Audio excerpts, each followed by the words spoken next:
Hi, boys and girls. We want to talk. I want to read a story to you today.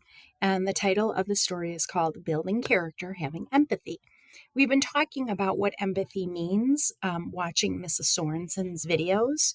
And we know now that you have empathy when you put yourself in someone else's shoes to see or feel what they are feeling. We're also starting to talk about the word compassion, which is when we act on empathy. If we know someone is upset or we know someone is having trouble with something, the compassion is the action that you take. Do you help them? Do you let an adult know? So today I want to spend some time talking to you and reading a book that is going to talk more about empathy so that we have some idea of what else and to grow our schema with our and when we hear the word empathy. So we have our table of contents. This is our nonfiction book. It's going to teach us something, and it's going to teach us and grow our schema about empathy.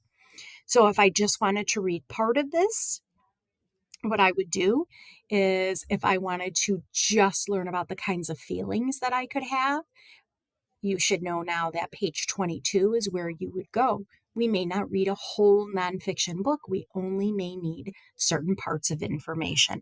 We are going to read most of this book because I do want you to have the information on a lot of these pages. Okay, so here we go.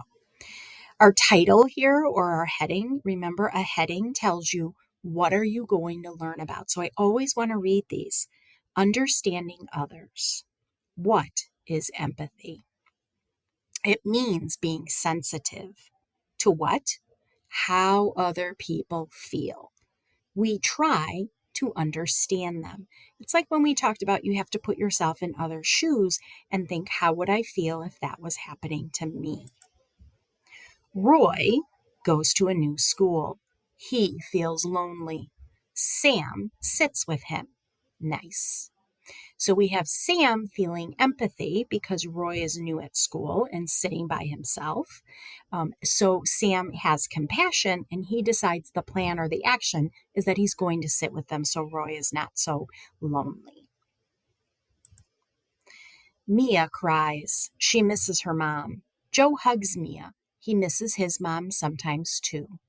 So here we have Joe showing compassion, letting Mia know that sometimes he has some of the same feelings as well. Our friend is mad. We think of when we were mad. It felt bad. We understand our friend.